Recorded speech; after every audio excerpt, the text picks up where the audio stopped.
Hi, everyone. Thank you so much for coming to today's Authors at Google event. It's my pleasure to introduce Jonathan Mahler. He is actually already an alum of our program. Last time he was speaking in our New York office about his book, Ladies and Gentlemen, The Bronx is Burning. Today, we're really excited to hear him talk about his new book, which is called The Challenge: Hamdan versus Rumsfeld in the Fight Over Presidential Power. So one of our previous guests, someone you may be familiar with, Jeffrey Toobin, author of The Nine and also a New Yorker writer, says about Jonathan's new book that this is the definitive work on an epic Supreme Court case and on the human beings behind the deadlines. Excuse me, that would be headlines, my typo. So going further with a little bit more praise, David Lipsky, who's the author of Absolutely American, describes the book as a profound meditation on what patriotism means and how durable our Constitution is. So with that, I'd like to bring on Jonathan Mahler.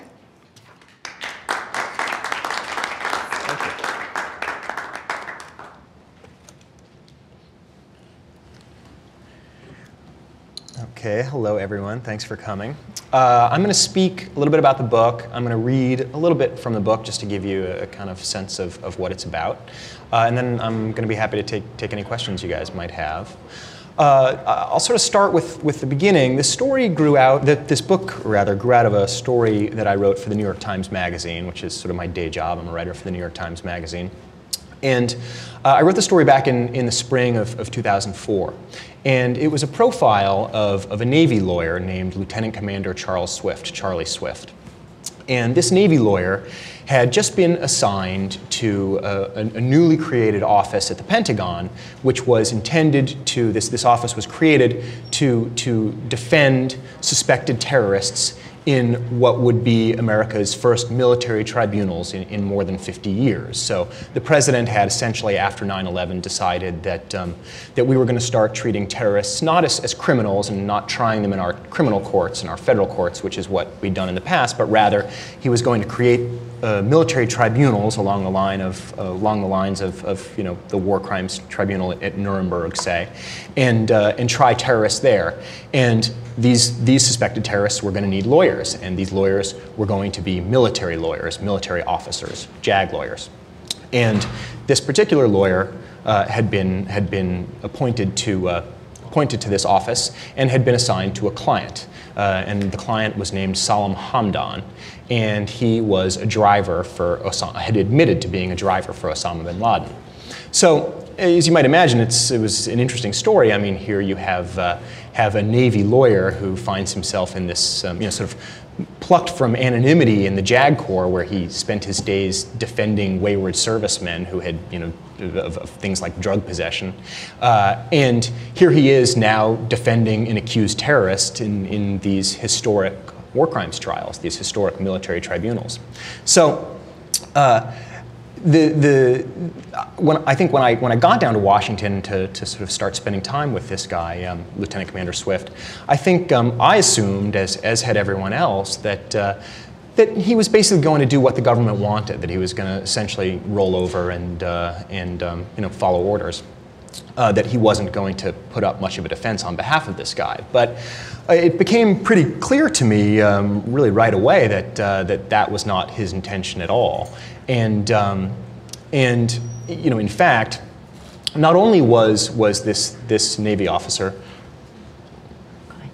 Lieutenant Commander Swift, planning to sort of mount a vigorous defense of this guy on the facts of his case, but actually he was going to argue that he was essentially a civilian driver who had been you know, who'd worked for bin Laden, you know, more or less for the money. He was also planning to challenge this entire system in which he was going to be tried, these military tribunals. So you know, in terms of how the government viewed Swift, they too assumed that he was going to do just as they hoped he would do, and really what they were expecting Swift to do was to go down to Guantanamo and tell Hamdan that to plead guilty, basically to admit that, you know, he had worked for bin Laden, that he was essentially a terrorist, and that would be the end of it. And we would have our first conviction.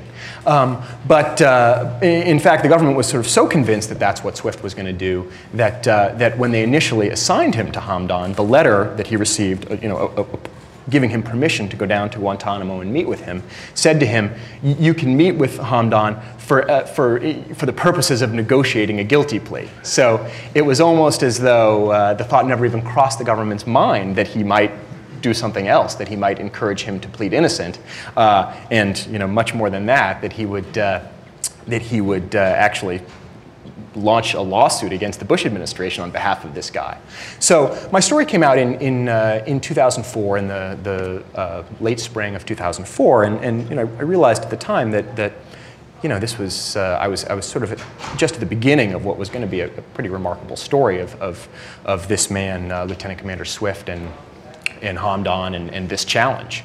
So I decided at that time that I would follow the story and write a book about it, and it pretty sort of quickly became clear to me that there were really almost two stories here, and the first story was simply the story of Swift and Hamdan, and their relationship, because Swift had to earn this guy's trust, and Hamdan had been captured. Well, let me tell you a little bit about Hamdan. I was not allowed to interview Hamdan because journalists are not allowed to actually talk to the detainees on Guantanamo Bay. I did catch glimpses of him in the courtroom, and in the summer of 2005. I actually decided that really the best way for me to get a sense of who this guy was, and really, in a sense, the only way to get a sense of who this guy was, would be to actually go to Yemen, where he was from, to meet his wife, to meet his children, to meet his family. As it turned out, while I was there, I met the man who had recruited him to work for bin Laden. And so, just to give you a sense of who Hamdan was, he was in his early 30s. He had been born in a primitive tribal region in southeastern Yemen, an area called the Hadramaut, which actually is where bin Laden's family was from, bin Laden's father. And his parents had died at a very young age, when he was young. And he'd left school when he was in about fourth grade, so he had the rough equivalent of a fourth grade education. And so no parents, no education to speak of. He kind of drifted around from relative to relative in Yemen for a while. And at one point when he was around 20 years old, he decided he would move to the capital city of Yemen, a city called Sana'a, in the hope that maybe there he could get a fresh start and find a job. But the unemployment is extraordinarily high in Yemen, even for people who are educated, and here was a guy who had virtually no education. So he found himself really working part-time as a taxi driver, sleeping in a boarding house on a dirty mattress, and spending a lot of his time and all of his money chewing this narcotic substance called khat. And so it was an aimless, meaningless life. And in 1996, he was hanging out outside a mosque one day, and a man came up to him and essentially recruited him to join a band of holy warriors. And this group of holy warriors would be going to, the initial plan was that they would go to Tajikistan, where they would fight there alongside the Islamic insurgency. So they met up in Afghanistan and made their way to the border to Tajikistan, but were unable to get through. So they were kind of at loose ends, trying to figure out what to do next. And one of these jihadis said, well, what about this guy Osama bin Laden, who's just set up shop in Afghanistan? Why don't we go see if he needs our services? So that's what they did. They went and saw bin Laden. They arrived on the eve of Ramadan, which was really the holiest time of year, and bin Laden preached to them about his new campaign and to drive the America from the Persian Gulf, and a group of the jihadis stayed on, and Hamdan was one of them, and he worked for bin Laden. Really, as a driver and mechanic. As it turned out, he was uneducated. He, I think, initially liked the idea of being part of this cause, this jihad, because it kind of gave some meaning to his life, which had otherwise very little meaning. But he wasn't really cut out for the work. He was being uneducated, he didn't really grasp the ideology of the movement. He wasn't really much of a fighter. So he ended up just, essentially as a driver and mechanic. But he did stay with bin Laden and worked for him for 5 years until the aftermath of 2001, when he was captured in November 2001. And he was actually taking his wife, who was 8 months pregnant at the time, and their daughter to the border of Pakistan in the aftermath of 9/11 when he was captured. He was taking them to Pakistan because the invasion of Afghanistan had begun, and so the US-backed Northern Alliance forces were sweeping across Afghanistan, and he needed to evacuate his family. So he did that and then was captured by US forces, was kept there in Afghanistan for about 6 months until the spring of 2002, when he was sent to Guantanamo Bay, which had just opened a few months earlier. And there he sat on Guantanamo Bay for about another year before he was designated to be the first defendant in these historic military tribunals, and at which point he was appointed a lawyer, a military lawyer, who I told you about earlier, Lieutenant Commander Charlie Swift. So what I'd like to do now is read you the passage where I describe their first meeting, Swift and Hamdan. And just to set the scene a little more, here you have in Hamdan a man who'd been in American custody for 2 years, who was had been interrogated literally dozens of times by men in uniform, and now Swift, Lieutenant Commander Swift, was about to walk into his cell in a Navy uniform and say, "Oh, you can trust me. I'm your lawyer. I'm here to help you." So, needless to say, this was a considerable challenge for Swift, particularly because he knew nothing. He knew no Arabic. He knew nothing about. All he knew about this guy he had learned from a thin Manila folder, just the real sort of basics. And not only was he going to have to go into this man's cell and say, "Oh, you can trust me," he was going to have to say, "You can trust me, and here's what I want to do. I want you to agree to sue President Bush with me." So it was quite a challenge for him. And I'm going to read you now the story of their first meeting. It took place with Swift and their translator, a guy named Chuck Schmitz, who was a professor of geography at a college in Baltimore, and Schmitz himself had been sort of reluctantly recruited to serve as Swift's translator, but had at least agreed to go down for this first meeting.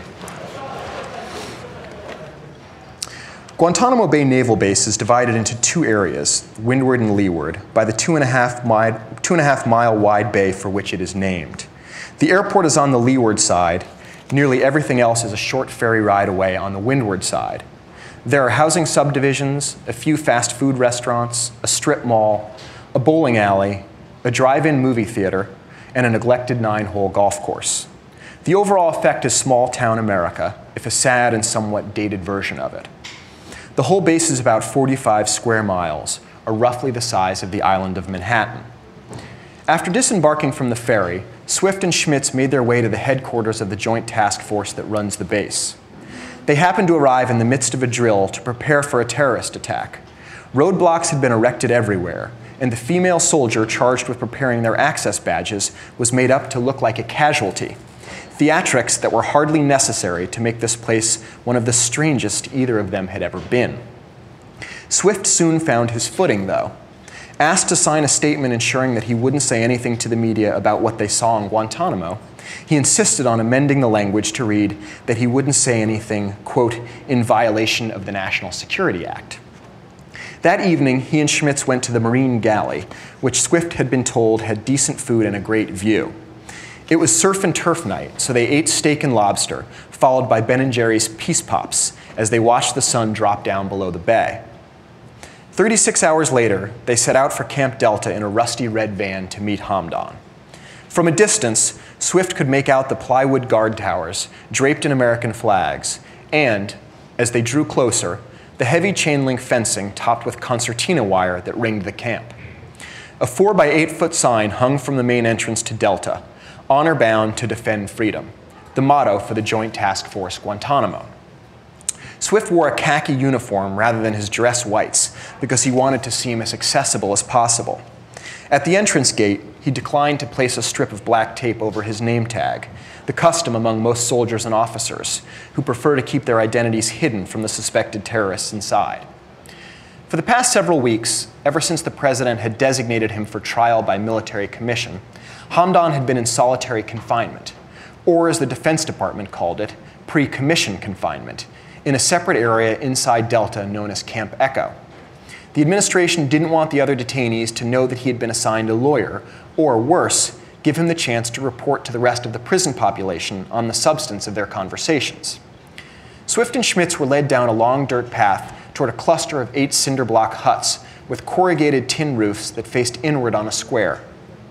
It hadn't rained on Guantanamo in weeks, and they kicked up small clouds of dust as they walked. The guards unlocked the door to Echo 3, and Swift got his first look at Hamdan, a small, frail-looking man, 5 feet 6 inches, 130 pounds, he estimated, in a baggy orange jumpsuit. He had a shaved head and a long beard, and he was smiling. As Swift would later learn, Hamdan always smiled when he was nervous. The hut was divided in two by a heavy metal grate.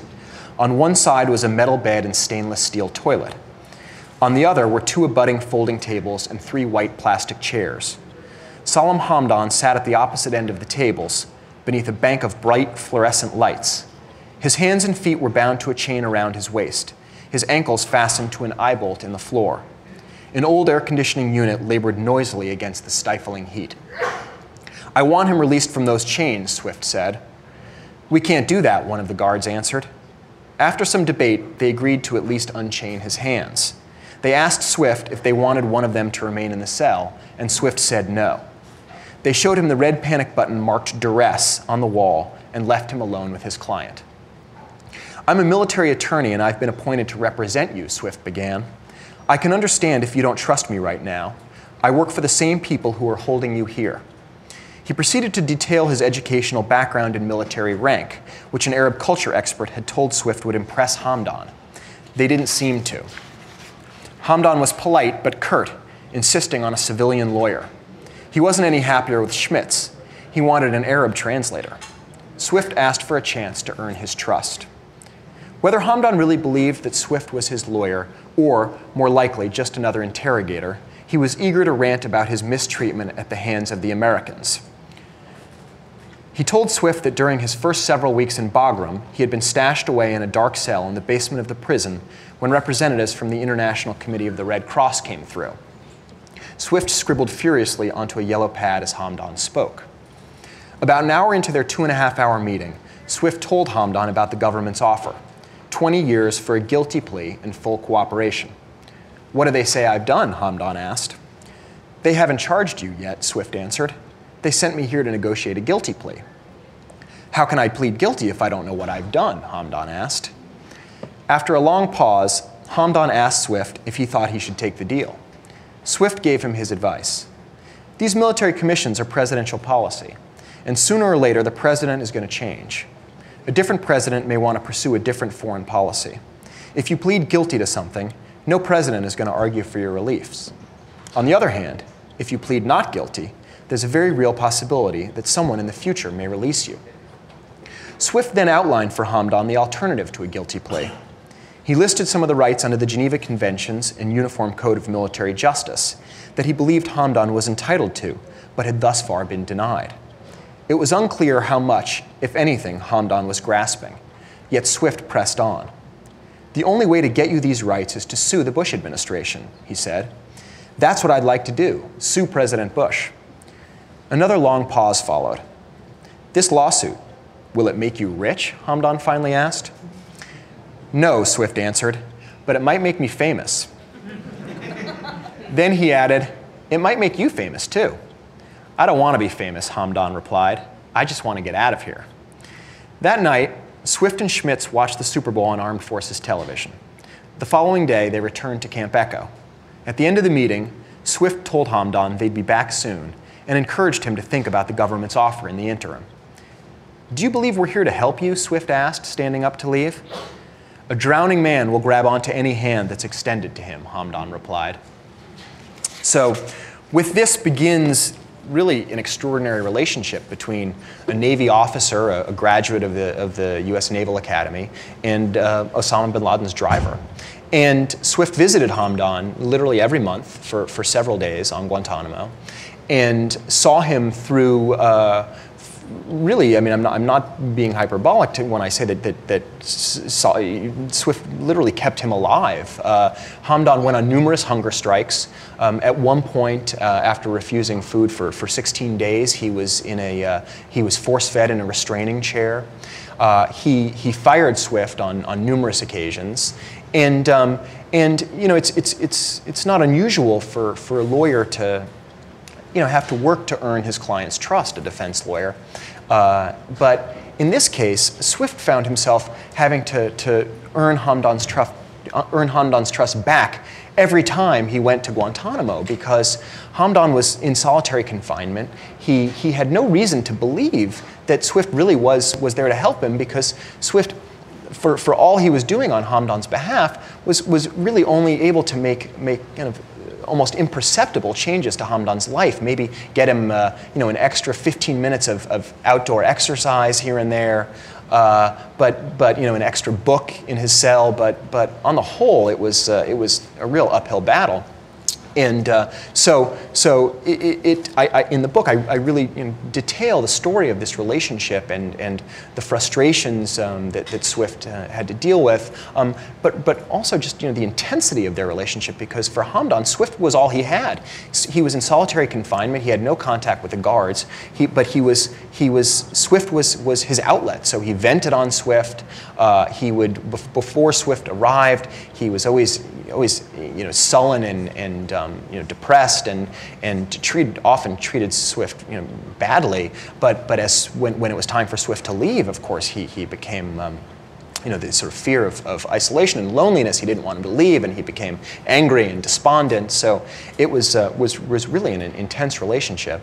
And I tell that story, and I also tell another story, and that's the story of their lawsuit, the lawsuit that would become Hamdan v. Rumsfeld. And the lawsuit was launched by Swift, but Swift, as a Navy lawyer, he was a great trial lawyer, but he was hardly an expert of constitutional law. He was hardly someone who had the background to bring this kind of serious lawsuit against the government of the United States. So he had recruited principally a young law professor at Georgetown, a guy named Neil Katyal, brilliant young constitutional law scholar, to help him. And this man, Neil Katyal, had been a Supreme Court clerk. He'd clerked for Justice Breyer, was at the top of his class at Yale Law School, was an important lawyer in the Clinton administration in his 20s. I mean, was really a brilliant young man with a great career ahead of him.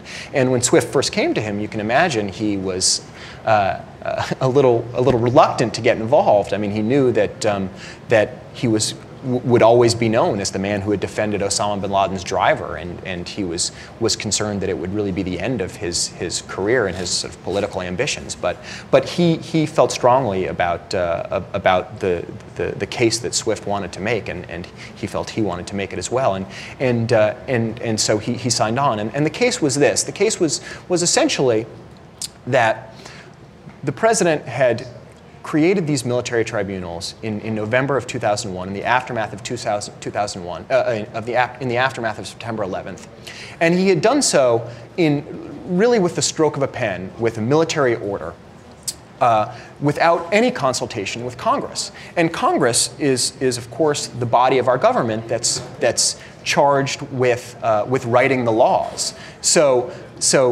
here the president had on his own created these military tribunals, authorized their creation, had designated the Pentagon to write the rules for the trials, would be deciding who was going to be tried in these military tribunals, would decide what the charges were going to be after these men were already in custody. So the charges could essentially be retrofitted to fit the men who were in custody, and the trials themselves would not guarantee any of the trial rights that were assured under the Geneva Conventions and under the Uniform Code of Military Justice, which governs military law in the United States. So it was their feeling that these trials were quite simply unlawful, unconstitutional and unlawful.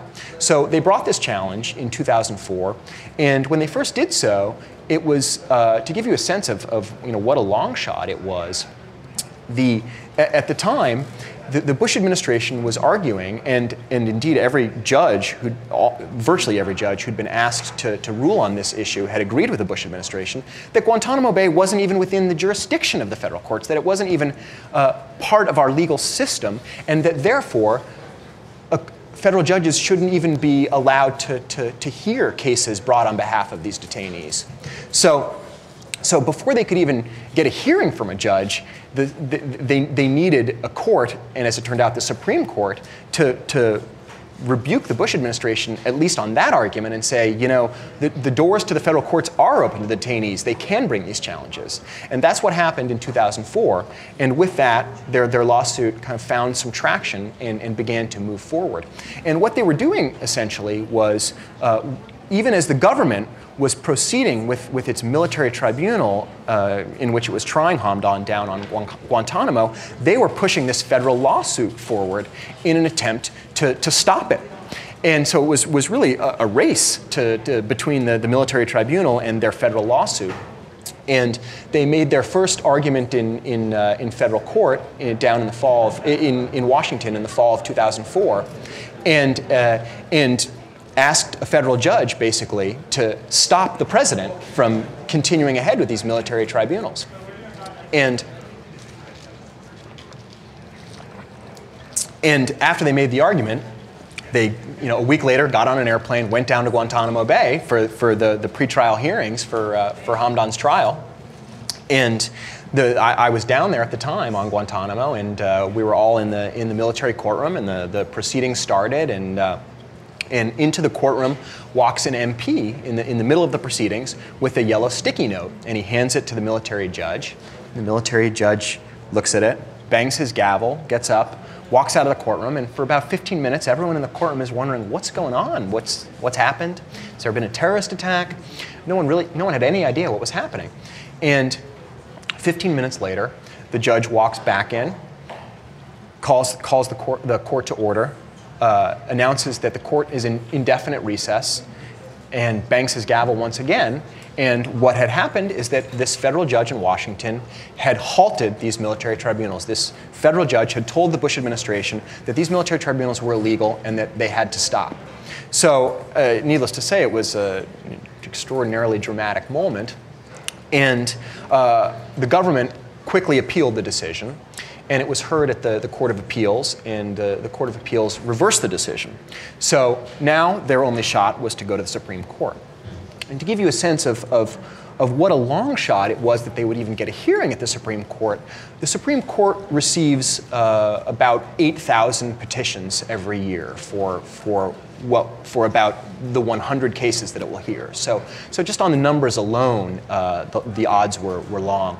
But a case like this it seemed that the court would be especially reluctant to hear a case like this because it was a challenge to the president's power during wartime, which is something that the court, these justices they're unelected officials. They have no expertise in military affairs.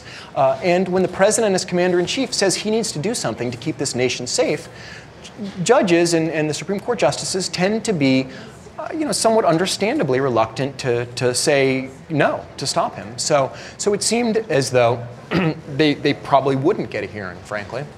They filed their petition and they waited to hear back. And they waited and they waited. And week in and week out, the Supreme Court didn't make a decision on their petition. And weeks turned into months. And finally, after several months, the Supreme Court finally said that they would hear the case. So the question now became, who would argue the case? And the young Georgetown law professor, Neil Katyal, decided that he would be the one to argue it himself. And a lot of people felt that this was absolutely the wrong way to go. There are professional Supreme Court advocates who know how to make an argument to the Supreme Court, who know how to speak to the justices, who know how to build an argument. Essentially, it's a very specialized business.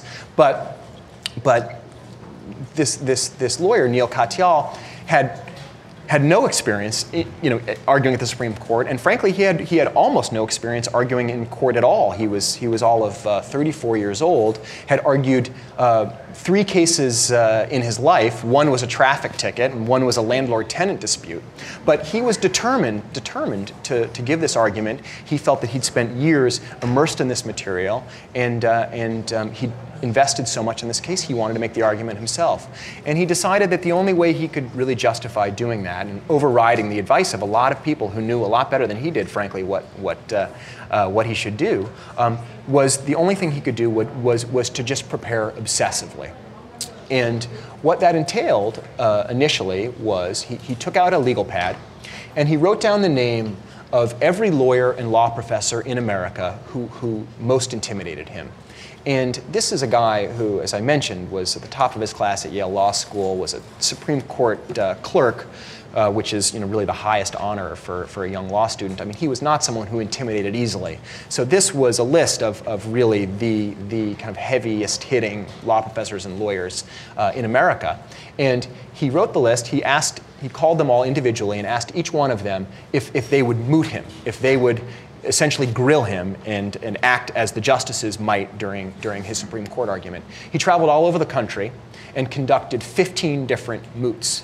And to give you a sense of how unusual that is, most lawyers, when they're preparing for a Supreme Court argument, will do 1, maybe 2 moots. The thought is if you do any more than that, the argument will start to feel tired and you'll risk sort of wearing yourself out. These are really intense sessions.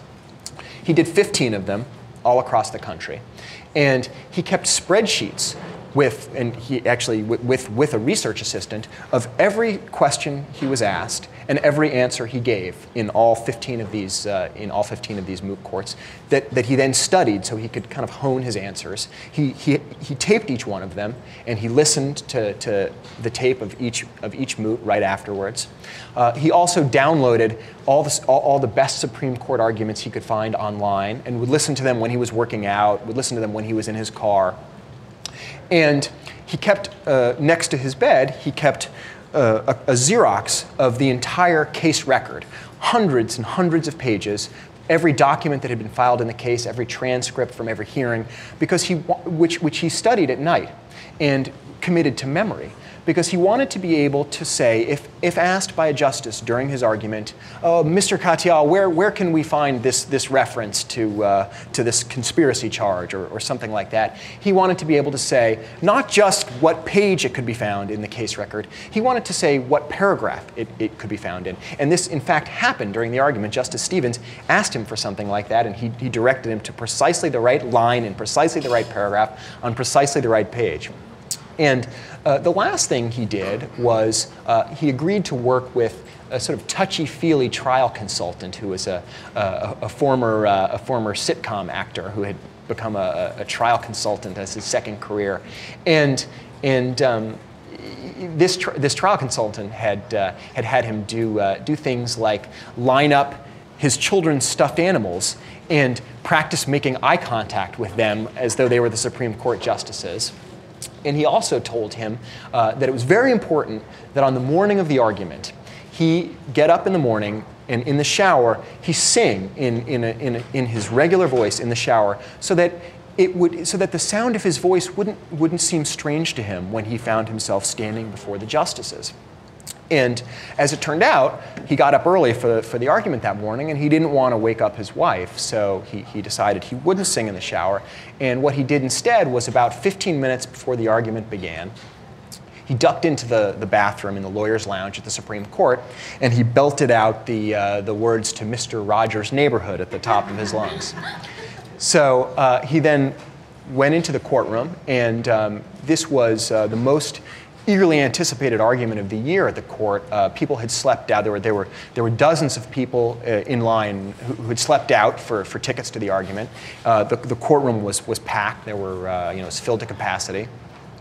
And he got up and in his very first Supreme Court argument in his short career as a lawyer, went up against the Solicitor General of the United States, the man who was appointed by the Bush administration to argue on its behalf at the Supreme Court, and he delivered what is now recognized as one of the greatest arguments at the Supreme Court in recent history.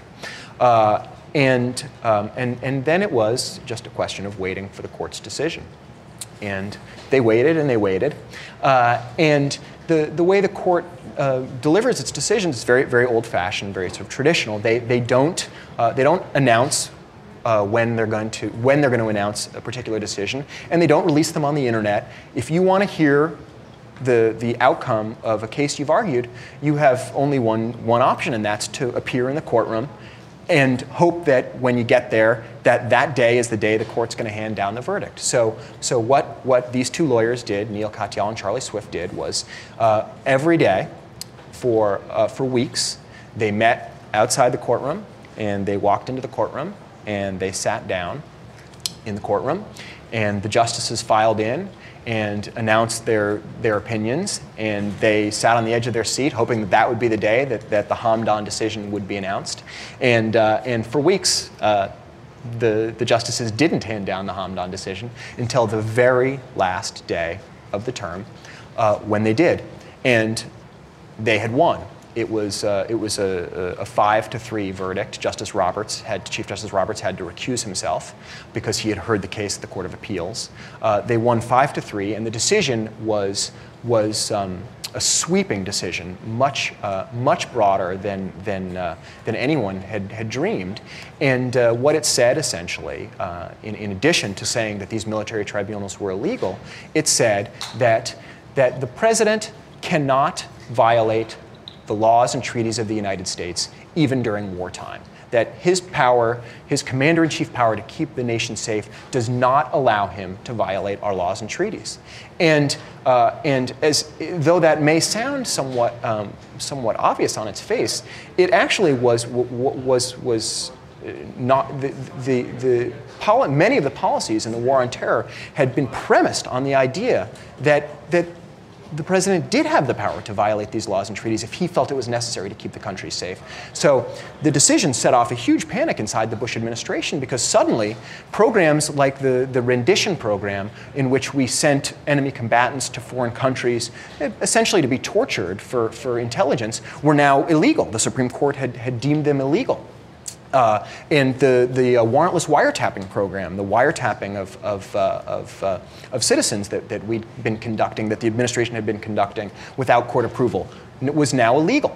And last but not least, the trial itself in which Hamdan was to be prosecuted was illegal. So at that point, the president's only option was to go to Congress and ask Congress to authorize these trials. And that's what happened over the course of the summer and fall of 2006. And a new trial system was drawn up by Congress.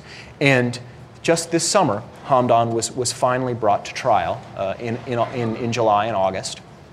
And this man who had really become the poster boy in the war on terror, the first defendant in America's first military tribunals in more than 50 years, was finally brought before this court of military officers to be prosecuted. And the arguments were made, the proceedings went forward, and the jury of military officers met to decide on the verdict. And there were two charges against him: conspiracy and material support for terrorism. Conspiracy being the much more serious charge. He was acquitted on the more serious charge of conspiracy. He was convicted on the far lesser charge of material support. And now the moment came to sentence him, and the government, even though he had been acquitted on the most serious charge, was encouraging the jury to give him 30 years to life. Instead, the jury gave him 5 months. So that is where Hamdan's story ends for now. The question is what's going to happen next, because according to the sentence handed down by this jury, he should be allowed to go home, to go back to Yemen. And in fact, the military judge said to him when he handed down the sentence, "I hope you will soon get to return home to see your family. But the administration has claimed the right to hold him as an enemy combatant beyond the sentence, indeed until the end of hostilities. And the end of hostilities in the war on terror couldn't really be more vague. I mean, when will the hostilities be over in the war on terror? When will the fight against terrorism end? Well, certainly not in any of our lifetimes. So, and how do we even define the end of hostilities? So it's at this moment it remains unclear what will happen to Hamdan, whether he'll be let go or whether he'll be held indefinitely. I just want to make one final note before I turn it over to questions, and that's this. There's been a great deal of criticism of the Bush administration over the past several years, and Bush administration's policies in the war on terror in particular. Our treatment of enemy prisoners, our use of torture, the ways in which our international image has been indelibly tarnished. I don't want to suggest that much of that criticism isn't valid, but that, for me, is not the takeaway lesson of this story, the Hamdan story, and indeed of my book. And on the contrary, this is actually really a positive and uplifting story. This is a story of patriotism and of really the resilience of our Constitution and the durability of our Constitution and our whole system of government. I mean, when you take a step back and think about it, what happened here, a group of lawyers that featured a Navy officer and Neil Katyal, an Indian-American immigrant, a child of Indian-American immigrants who had come to this country with $8 in their pocket in his parents in 1963. These two lawyers, and with the help of some other corporate lawyers working pro bono, had during wartime brought a lawsuit against the commander-in-chief, against the most powerful person in the world, had that case heard at the highest court in the land, and probably the most powerful court in the world, the Supreme Court of the United States, had won, had changed Bush administration policy, had changed the course of history, to me says great things about this country and says great things about the system of government that we're lucky enough to live under. As Lieutenant Commander Swift once put it, and I think I can't myself improve upon his language. In any other country, when a military officer challenges his commander-in-chief, they call it a coup. In the United States, it's called Hamdan versus Rumsfeld. So with that, I'll turn it over to questions, and I thank you all for listening.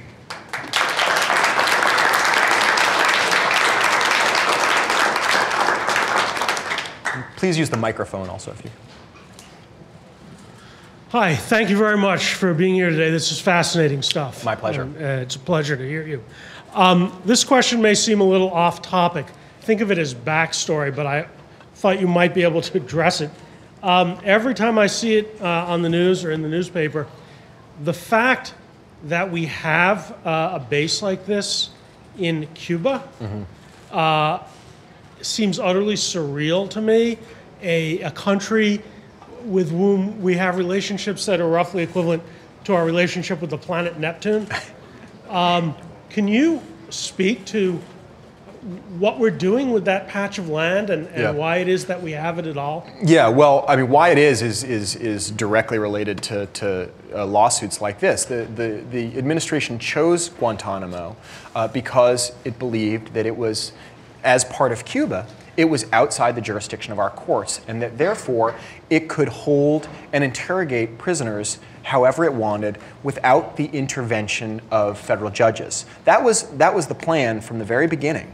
And that notion was challenged by a group of lawyers on behalf of these detainees, and they won that challenge. And in what was the first of, as it turned out, a number of significant Supreme Court decisions and significant rebukes to the Bush administration during the war, in the war on terror, the Supreme Court held that actually these detainees could bring these lawsuits from Guantanamo, that it was part of the United States, that to put it even more bluntly, that this was not a land without law, which is what the administration imagined it would be and hoped it would be, and that's indeed why they chose it. So that's what we're doing there. I think there's no question that no one wants to be there any longer. I mean, everyone, even Condoleezza Rice has expressed her desire to close Guantanamo Bay. The problem now is what are we going to do with these guys? So. I'm afraid we're out of time, so I want to thank Jonathan Mahler so much for coming to speak to us today.